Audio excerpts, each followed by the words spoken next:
আজকে যদি কারবালার জমিনের ঘটনা কোন খ্রিস্টান ঘটাইতো মন করে বুঝ দিতাম দাড়িওয়ালা টুপিওয়ালা মুনাফিকের গোষ্ঠী। আপনারা জবান খুলে বলেন এখনো বাংলার জমিনে সেই মুনাফিক আছে না নাই? এই আওয়াজ মানে দাঁড়াইন কণ্ঠে বলা আছে না নাই? যারা ইয়াজিদের পক্ষে কথা বলে এরা কি মুসলমান হতে পারবে?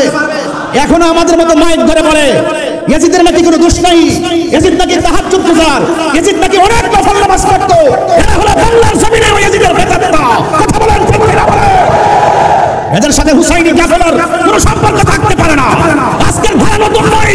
কেউ বলবেন এই বাংলাদেশে নতুন দুইটা ভাগ করা হয়েছে, না না, দুইটা ভাগ এই বাংলার জমিনে ৫৩ বছরের ইতিহাসে তৈরি হয় নাই। সেই কারবালার জমিন থেকে দুইটা ধারা হয়ে গেছে, একটা হলো ইয়াজিদের ধারা, আরেকটা হলো ইমাম হুসাইনি ধারা। কথা বলেন ঠিক কিনা বলেন?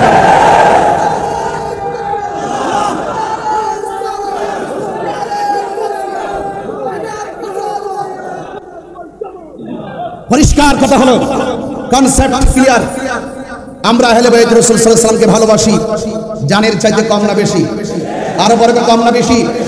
এখন যদি হককে প্রতিষ্ঠার প্রশ্ন আসে, মাইজ ভান্ডার দরবার থেকে যদি হযরত কেবলার দরবারের পক্ষ থেকে যদি আমাদেরকে যদি ডাক দেওয়া হয়, ডাক তো কণ্ঠে বলুন ওই ইয়াজিদের বেদাত্তাদের বিরুদ্ধে, ওই মুনাফিকদের বিরুদ্ধে প্রয়োজনে জিহাদের যদি ডাক আসে, আমরা সবাই চাপে পড়তে রাজি আছি না?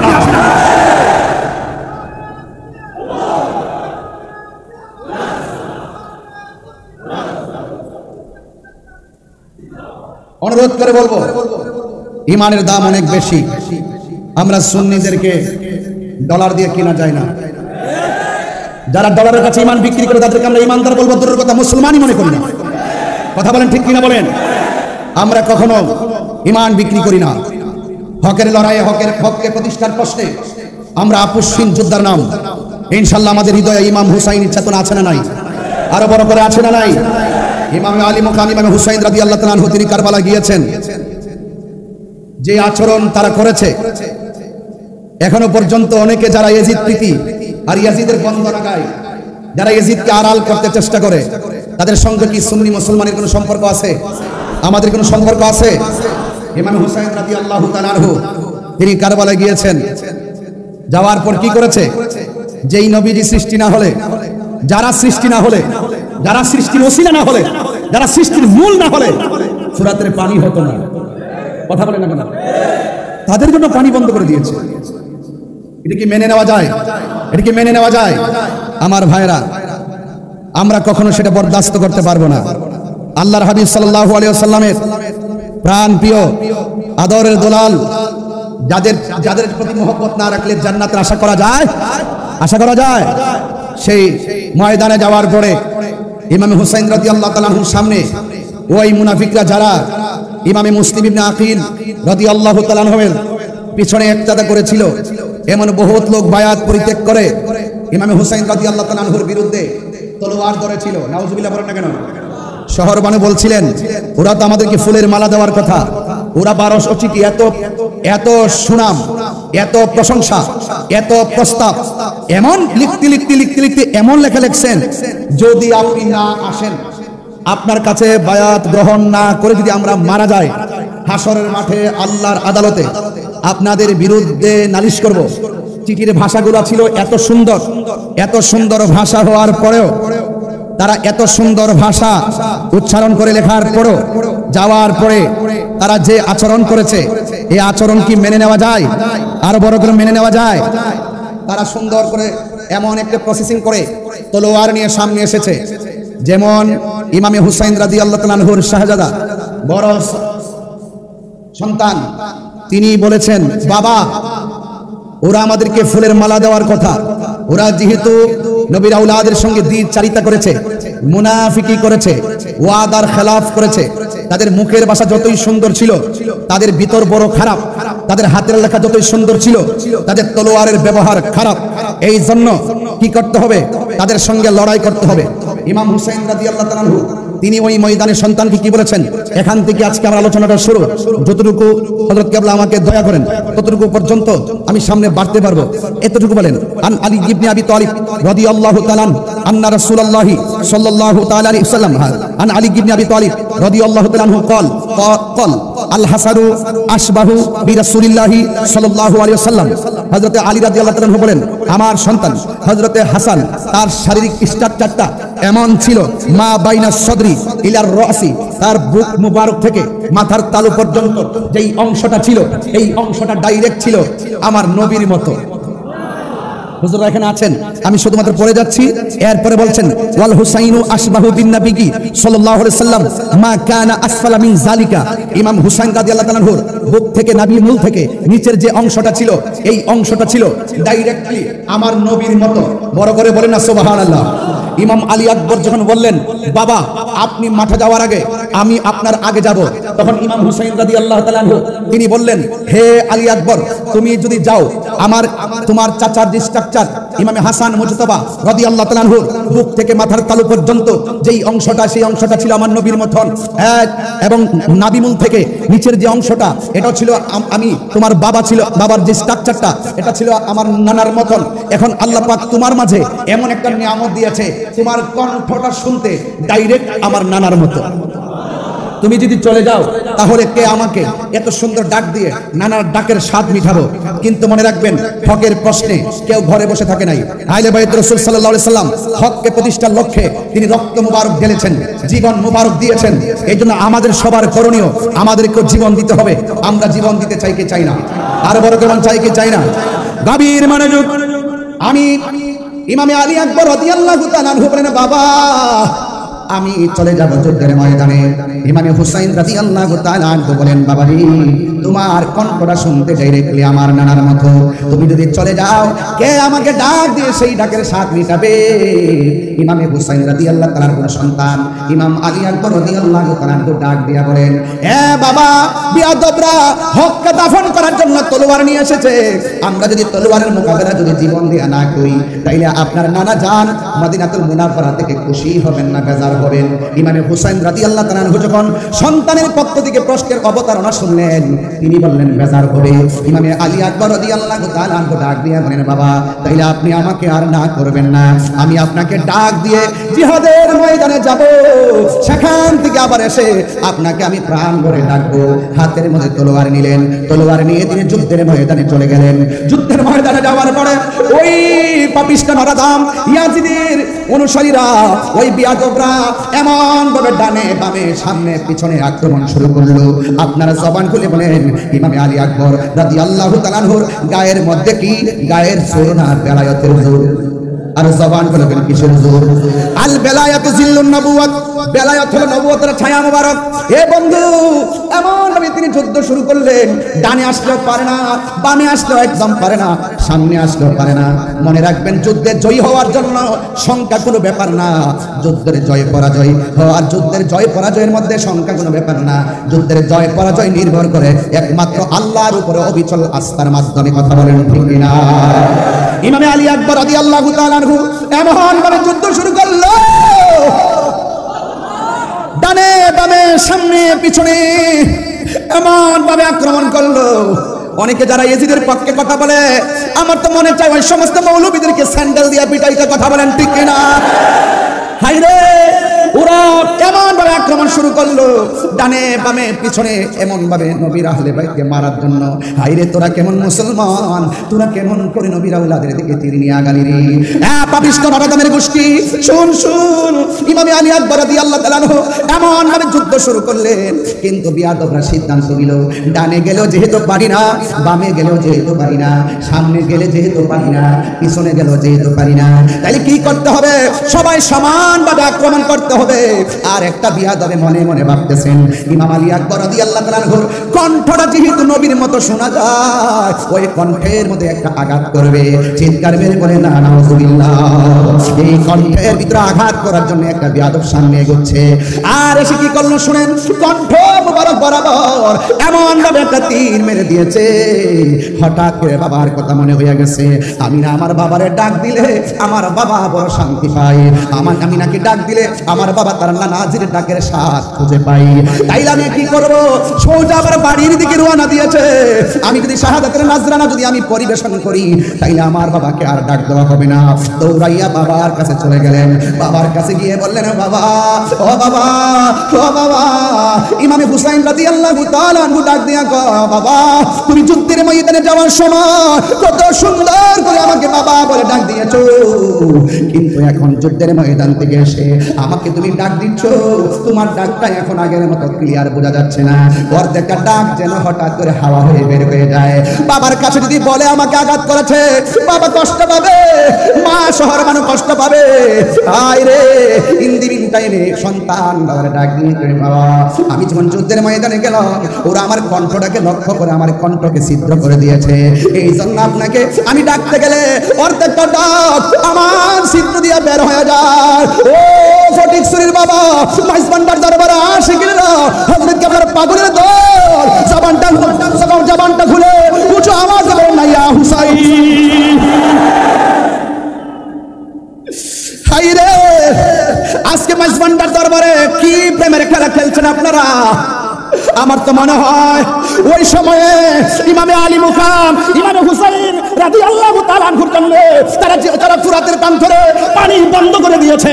আমার তো মনে হয় আজকে মাইজবান্ডার দরবারের আশিকরা যেইভাবে আহলে বাইত রাসূল সাল্লাল্লাহু আলাইহি সাল্লামের প্রেম নিয়ে যারা হাজির হয়েছে, এই দরবারের শিক্ষা এবং দীক্ষা আহলে বাইতের প্রেম এত চমৎকার, এই মুহূর্তে যদি কারবালা হতো আর ফুরাতের কান ধরে যদি পানি বন্ধ করে দিত, মাইজবান্ডার দরবার শরীফ থেকে আকাশ পথে উড়ে গিয়ে ইমামে আলী মুকামের কাছে পানি নিয়ে হাজির হয়ে যেত।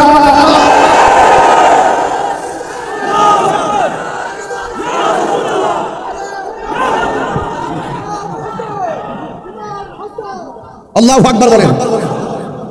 কেন বলছি আপনারা দেখেন, গাজায় যখন আক্রমণ করলো ইসরায়েলের আগ্রাসনের বিরুদ্ধে আমরা 26 তারিখে ঢাকার ঐতিহাসিক প্রান্তরে জেগে উঠেছি। এই 26 তারিখে ধারণ করে একের পর এক 26 হবে, কথা বলেন ঠিক কিনা বলেন। মাইজবান্ডার দরবার থেকে যে ডাক আসে বাংলাদেশের যে কোনো প্রান্তরে টেকনাফ থেকে তেতুলিয়া পর্যন্ত আমরা সবাই থাকতে চাই, কি না বলেন। দেখেন ইসরায়েলের আগ্রাসনের বিরুদ্ধে আমরা রাজপথে শত বাধাকে উপেক্ষা করে গিয়েছি। বাংলাদেশ থেকে অনেক খাবার সেই গাজার মুসলমানদের ঘরে পৌঁছে দেওয়া হয়েছে। এর দ্বারা প্রমাণ হয় এই মুহূর্তে যদি ইমাম আলী মুকাম রাদিয়াল্লাহু তাআলার বিরুদ্ধে ওই মুনাফিকরা যেইভাবে তলোয়ার ধরেছেন, এইভাবে যদি আমরা সেই মাঠে থাকতাম, শুনেন সেই তীর আসগরের পেটে লাগার আগে, গলায় লাগার আগে আমাদের মাইজবান্ডার দরবারের পাগলগুলো তাদের গলাটা বিছিয়ে দিত।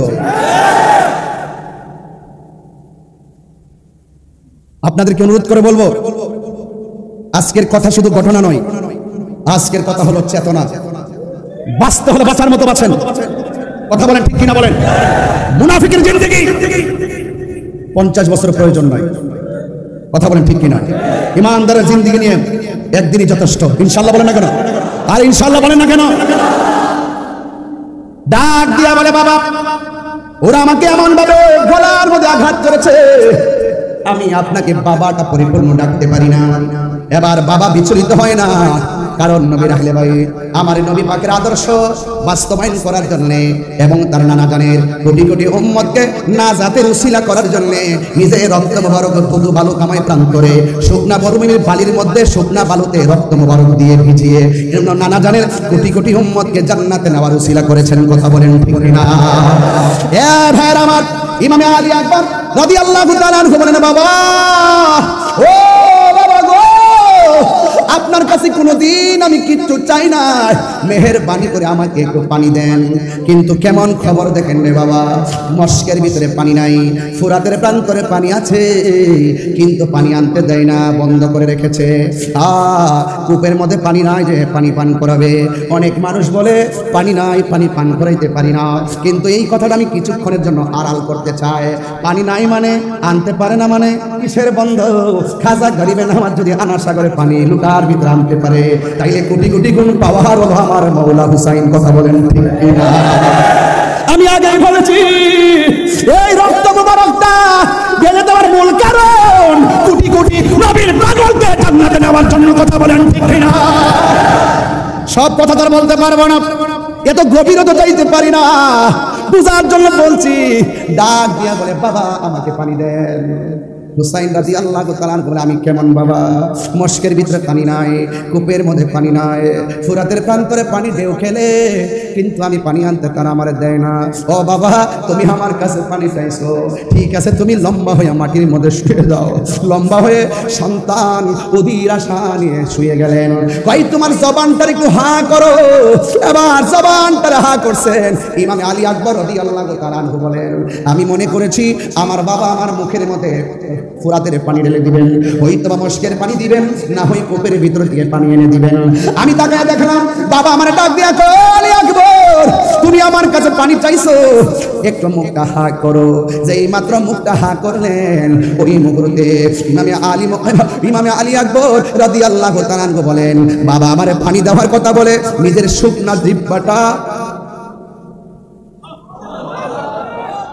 শুকনা জিহ্বা মুবারকটা আমি আলী আকবরের মুখের ভিতরে ঢুকাইয়া দিল। আমি কি আমার জিহ্বা তো শুকনা, আমি তাকায়া দেখতেছি আমার বাবার জিহ্বাটা আরো বেশি শুকায়া রইছে।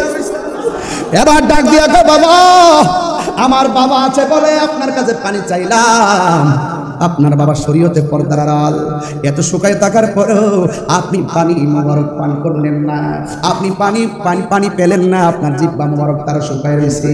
ও বাবা আর পানি লাগবে না, আমার জন্য আল্লাহর শাহাদাতের নজরানা আমার জন্য অপেক্ষা করতেছে। নাই ইমাম আলী আকবর রাদিয়াল্লাহু তাআলা আনহু নাই, শহর বানো ডাক দিয়ে কে আব্বা। ইমাম আব্বাস রাদিয়াল্লাহু তাআলা আনহুর হাতের মধ্যে একটা থলি ধরায় দেওয়া হলো। ছোট্ট বাচ্চা আলী আসগর কাঁদে, ঘরের মধ্যে মহিলারা পানি পান করতেছে না, একটু ফুরাতের প্রান্তরে যান, যাইয়া একটু পানি নিয়ে আসেন। এবার থলি নিয়ে মাঠের মধ্যে পানি আনতে গেল। এই ইবনে জিয়াদের গোষ্ঠীর কত নাফরমান, তারা আসার সুযোগ দিল কিন্তু যাওয়ার সুযোগটা দেয় না। কি করলো জানেন? ওই ফুরাতের পানি সুন্দর করে থলির মধ্যে নিতেছেন আর পানির মধ্যে তাকায় দেখতেছেন আলী আকবরের চেহারা পানিতে ভাসে।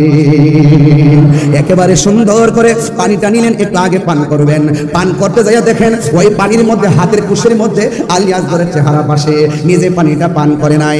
পান না কইরা ওই ঘরের মানুষের জন্য ফুরাতের পানিটা যখন এই থলির মধ্যে নিলেন, এবার বিয়াদবরা তারে ধরলেন, কই যত এসি করো না কেন এই পানি নিয়ে তাবুতে যাওয়ার সুযোগ দেওয়া হবে না, এবারে পানি নিয়ে যাওয়ার সুযোগ দেওয়া হবে না। ইন দি মিন টাইমে ইমাম আব্বাস রাদিয়াল্লাহু তাআলা আনহু বলেন আমাকে তোমরা মেরে ফেলো, আমার কোনো আপত্তি নাই, আমি ওয়াদা করেছি পানি নিয়ে যাব, একটু পানিটা পৌঁছাইয়া দেওয়ার সুযোগ দাও। ডাক দিয়া বলে না সুযোগ দেওয়া যাবে না। ও বন্ধুরে,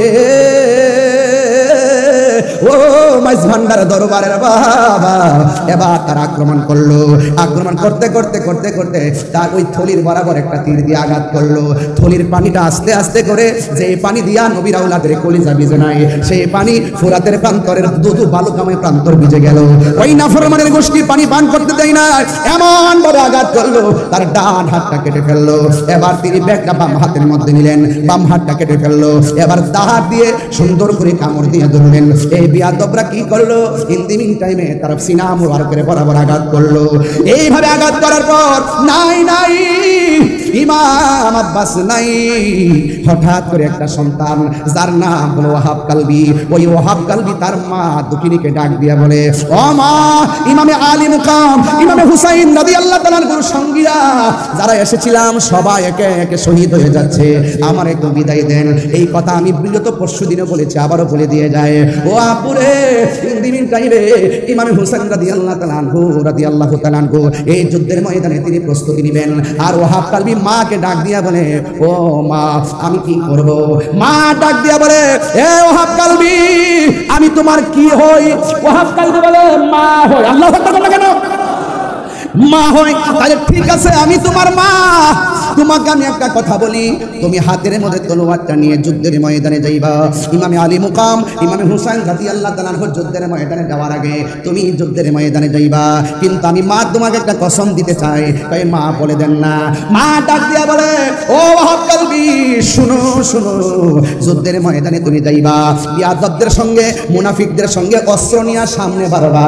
এরা যতই তোমাকে তাড়া করুক না কেন, এরা যতই তোমাকে ধাও দাও না কেন, খবরদার একটা একটা কদম পিছনে দেওয়া যাবে না।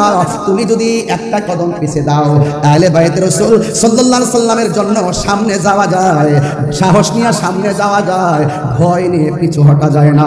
তুমি সামনে যাইবা, একটা কদম তুমি পিছনে দিবা না। একটা কদম যদি তুমি পিছনে দাও তাইলে আমি মা দুঃখিনীর দুধের দাবি ছাড়ব না। চিৎকার মেরে কি আল্লাহু আকবার বলা যাবে না? এমন কসম দিয়ে বলার পর ওই মুহূর্তে ওয়াহাব কালবি হাতের মধ্যে তলোয়ার টানে তিনি সোজা চলে গেলেন কারবালায়। যুদ্ধ করতেছেন বিয়াদবরা সবাই মিলে এমন ভাবে একটা তারা করলো। ওয়াহাব কালবি রাদিয়াল্লাহু তাআলা একটু পিছনে যাওয়ার জন্য চেষ্টা করছিলেন, হঠাৎ করে মার কসমের কথাটা মনে হয়ে গেছে। মা যখন কসম দিল, ওই কসমের কথা যখন স্মরণ হয়ে গেছে, ইমাম আলী আকবর একটা কদম, ইমাম ওয়াহাব কালবি একটা কদম আর পিছনে দেয় নাই, সামনে অগ্রসর হলো। হাজার হাজার মানুষের সামনে একা কি করবে? বিয়াদবরা এমন জোরে তার গলার মধ্যে আঘাত করলো, দেহ থেকে কল্লাটা কেটে জমিনের মধ্যে ফেলে দিল। যেই মাত্র জমিনের মধ্যে ফেলে দিল, যেমন করে আমি টিস্যুটাকে ধরলাম, এমন ভাবে বিয়াদবরা ইমাম হযরতে ওয়াহাব কালবির মাথার চুলের মধ্যে এমন ভাবে ধইরা এই কল্লা মুবারকটাকে তার মায়ের কাছে নিয়ে গেল। ডাক দিয়া বলে, তুমি কেমন মা? একমাত্র সন্তানকে দুধের কসম দিয়া রণাঙ্গনে মায়ের খাওয়ায়া শেষ করলা, ধরো ধরো তোমার সন্তানটা তোমার হাতে রাখো। এবার মা দুঃখিনী কাটা কল্লা দেখে কান্নার কথা, কিন্তু মা দুঃখিনী একটু চোখের পানি ফেলে নাই, বরং মুচকি মুচকি হাসতেছে। আপনার মা যদি আপনার কাটা কল্লা দেখে হাসবে না কাঁদবে? এ যুবক, ওই ওয়াহাব কালবি রাদিয়াল্লাহু তাআলা আনহুর আম্মা জান কাটা কল্লা দেখে তিনি হাসতে শুরু করলেন। এবার ওরা ডাক দিয়া বলে, এ ওয়াহাব কালবির মা, সন্তানের কাটা কল্লা দেখে কেন তুমি হাসতেছো? এবার ডাক দিয়া বলে, আমি হাসবো না যে কাঁদবো নি, আমার সন্তানকে আমি যুদ্ধের ময়দানে পাঠাইছি, আহলে বাইত রাসূল সাল্লাল্লাহু আলাইহি সাল্লামের পক্ষে যুদ্ধের মাঠে আমার সন্তান কল্লা দিয়েছে। একটু আগে ছিলাম আমি ওয়াহাব কালবির মা, কল্লা কাটার পরে আমাকে আমার আল্লাহ শহীদের মা বইলা ডাক দিবে। আরো বড় করে বলে না আল্লাহু আকবার। আমাকে আমার মা, আমাকে আমার রব আমাকে শহীদের মা বলে ডাক দিবে, আমি কাঁদবো কেন? তোমরা আমার সন্তানের কল্লাটা আমার হাতে দিয়েছো, আমি তাকে দেখলাম আমার সন্তানের ঠোঁট দুইটা নড়াচড়া করতেছে। আপনারা জবান খুলে বলেন, আল্লাহর পথে যারা জীবন দেয় ওরা কি মরা নাকি জিন্দা? আরো বড় করে বলেন, মরা নাকি জিন্দা? ওয়ালা তাহসাবান্নাল্লাযীনা কুতিলু ফি সাবিলিল্লাহি আমওয়াতান ফাআহইয়া ওয়ালা তাহসাবান্নাল্লাযীনা কুতিলু ফি সাবিলিল্লাহি আমওয়াতা বাল আহইয়াউন ইনদা রাব্বিহিম ইউরযাকুন। আল্লাহর পথে যারা জীবন দেয়, আওয়াজ করে বলুন, আল্লাহর পথে যারা জীবন দেয় ওরা কি মরা না জিন্দা? এটা কার কথা? আর জবান খুলে বলেন কার কথা? এরা শুধুমাত্র জিন্দা নয়, বাল আহইয়াউন ইনদা রাব্বিহিম ইউরযাকুন।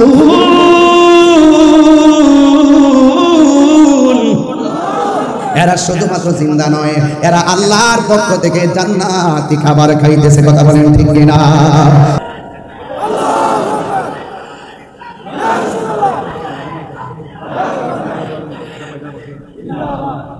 আল্লাহু আকবার বলেন। আমার কথা কি বুঝতে পেরেছেন? আর যারা বুঝতে পেরেছেন, আমি একদম শেষ জায়গায় চলে এসেছি, একদম শেষ জায়গায়। আমরা কি ইয়াজিদি না হুসাইনি? মুখে নয়, দিলে বলেন, একদম দিলে বলেন হুসাইনি ইনশাআল্লাহ। নারে তাকবীর, নারে রিসালাত, নারে হায়দারি, মজভান্ডার দরবার শরীফ। সব জায়গায় বলে আসছি, আমাদের 90টা মাজার ভাঙছে। এগুলো আমার হিসাবের ভিতরে, সবগুলো আবার ল্যাপটপে রাখার চেষ্টা করছি, কারণ এক মাঘে শীত যায় না। হুসাইনি কাফেলা জেগে যখন মাঠে নেমে যাবে, পালাইবার সুযোগ পাবে না। সিন্নি খাইলেন কার দ্বারা? মোল্লা চিনলেন না। এই মাজারগুলো কি ইহুদিরা ভেঙেছে? কথা বলুন। খ্রিস্টানরা ভেঙেছে? কারা ভেঙেছে? ওই যে ইয়াজিদের খালাতো ভাইরা। কথা বলেন ঠিক কিনা বলেন? মেজবান্ডার দরবার থেকে দার্থহীন কণ্ঠে বলতে চাই, এই দরবারের আশেকরা যদি বাংলাদেশের যেই কোনো মাঠে চ্যালেঞ্জ, মাঠে জায়গা দিতে পারবে না। সবাই ঐক্য থাকবেন। আওলাদে পাক মহোদয়দের জবান থেকে বারবার শুনেছি, ইনারা বলেছেন যে আহলে সুন্নাত ওয়াল জামাতকে এগিয়ে নিতে গেলে হিংসা বিদ্বেষ পরিত্যাগ করতে হবে। ঘরে মোট 3 বার বলেছেন, এই কথাটা আমি শুনেছি। এই বর্তমান সময়ে এই কয়েকটা জিনিস পরিত্যাগ করা খুবই জরুরি। আমি সব জায়গায় বলি মাইনাস নয়, মেনেজ চাই, হিংসা মুক্ত সুন্নিয়ত চাই। আমাদের নিজেদের মধ্যে যদি কোনো সমস্যা থাকে, সমস্যা প্রয়োজন, সমস্যা পরিলক্ষিত হয়, আমরা নিজেরা ঘরে বসে সমাধান করে নিব। বাতিলরা হাজার বিতর্ক করার পরও দিন শেষে তারা এক হয়ে যায়, আর আমরা এক হতে পারি না। এটা আমাদের জন্য দুর্ভাগ্য। আমাদের ঐক্য হওয়ার দরকার আছে না নাই? আর বড় করে আছে না নাই? হুসাইনি চেতনা নিয়ে আমরা ইনশাআল্লাহ ঐক্য হয়ে যাব। কনসেপ্ট নতুন না, এটা কারবালা থেকে কনসেপ্ট, ওখান থেকে 2 ভাগ হয়ে গেছে।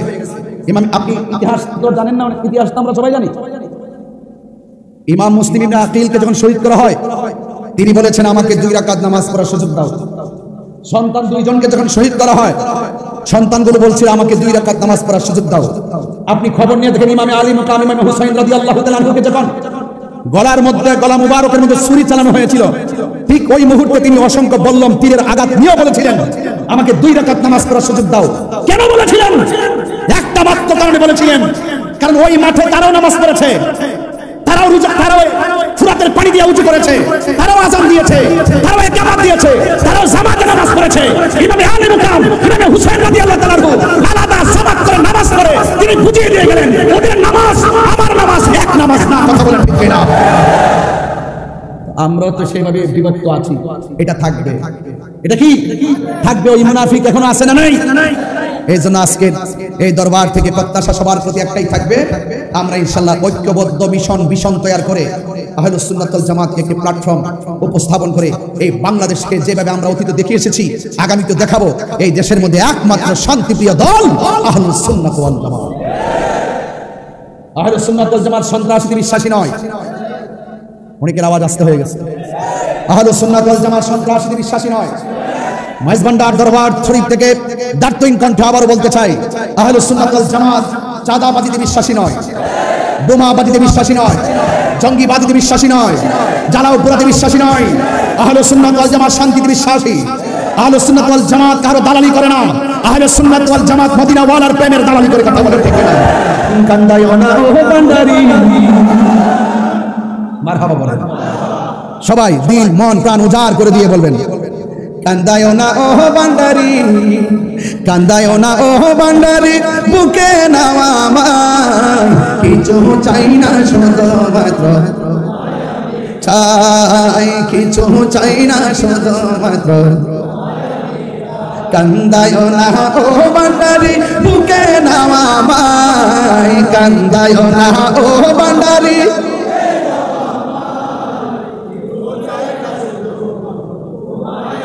চাই বলুন না কিছু চাই না শুধুমাত্র তোমায় আমি চাই, চাই না আমি ধনের পাহাড় ভবের সরদারি অমর গৌসে ভান্ডারি, চাই না আমি জনের পাহাড় ভবের সরদারি অমর গৌসে ভান্ডারি। মন চাই শুধু ধরে রাখতে, মন চাই শুধু ধরে রাখতে বুকেতে তোমায়, কিছু চাই না শুধু তোমায় আমি চাই বলুন না তোমায় আমি চাই, কান্দায় না ও ভান্ডারি, বুকে নাও আমায়, কান্দায় না কিছু চাই না শুধুমাত্র তোমায় আমি চাই বলুন, কিছু চাই না শুধুমাত্র তোমায় আমি। তুমি যদি আমার হও দেব উপহার দয়াল জীবনটাই আমার। কারা কারা রাজি আছেন হাত তুলে দেখেন ইনশাআল্লাহ। একটু হাত নাড়িয়ে নাড়িয়ে বলতে হবে। উপরে লাইটগুলো আকাশের তারকার মতো জ্বলতেছে, আপনাদের চেহারাগুলো স্ক্রিনে ভাসতেছে, আর আপনাদের মোবাইল লাইটটা জ্বালিয়ে দিয়ে একটু হৃদয়টাকে আলোকিত করে ফেলেন, তাহলে দেখবেন যে হযরত কেবলা রুহানি ফায়াজ এবং তাওয়াজ্জুহ আপনার সিনার মধ্যে এসে গেছে ইনশাআল্লাহ। বলেন কান্দায় না ও ভান্ডারি, মাই কান্দায় না আয় কিছু চাই না শুধুমাত্র তোমায় আমি চাই বলো না কিছু চাই না শুধুমাত্র তুমি যদি আমার হও দিব উপহার দয়াল জীবনটাই আমার তুমি যদি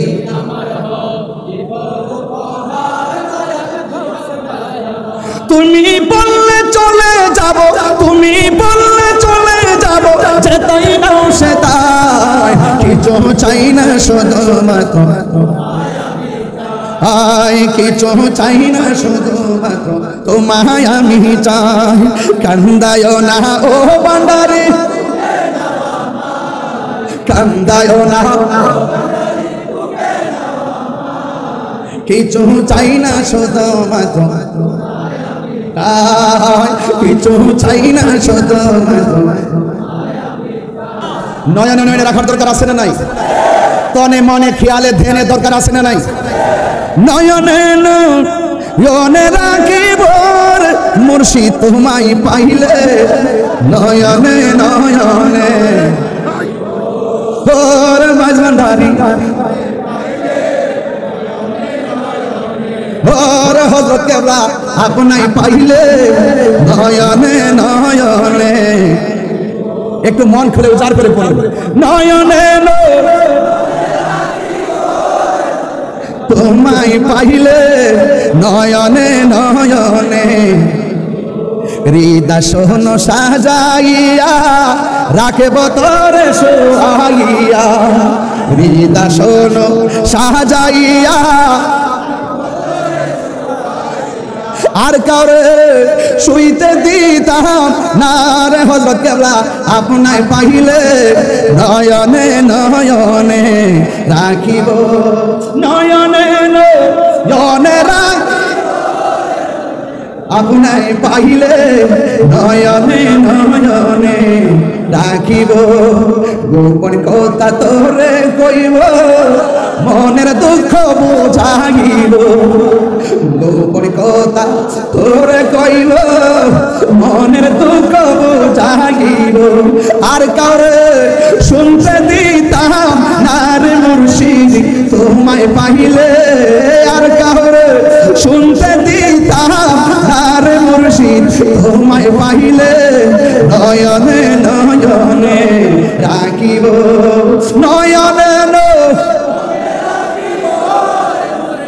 তোমায় পাইলে নয়নে নয়নে রাখিব সেগুন কাঠের খাট না রে বাবা সেগুন কাঠের খাট না হৃদয় সোন সাজাইয়া রাখব তোর সোহাইয়া সুবহানাল্লাহ বলবেন না হৃদয় সোন সাজাইয়া রাখব তোর সোহাইয়া আর কাউরে শুইতে দিতাম না রে মুর্শিদ তোমায় পাইলে আর কাউরে শুইতে দিতাম না রে মুর্শিদ তোমায় পাইলে নয়নে নয়নে রাখিব রে হযরত কেবলা তোমায় পাইলে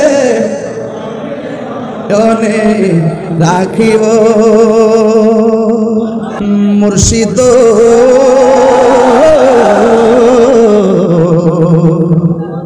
ও মুর্শিদ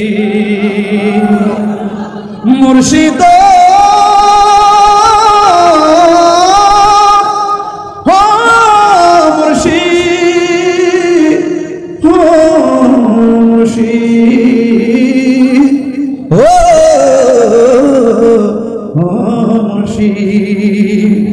আমার মন মজায় আরে দিল মজার মুর্শিদ নিজে এর দেশে যায় আমার মন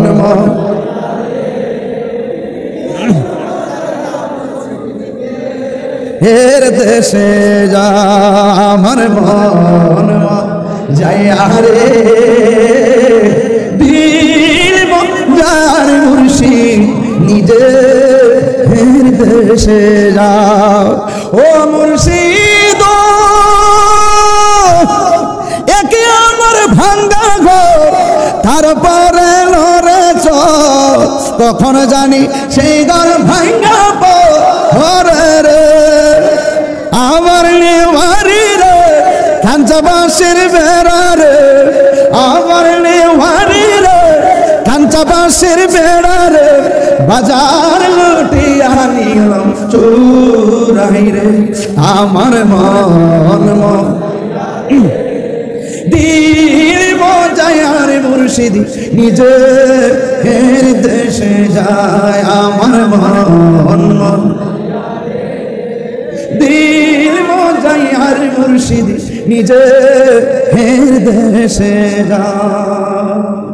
আসসালামু আলাইকুম ওয়া রাহমাতুল্লাহি ওয়া বারাকাতুহু।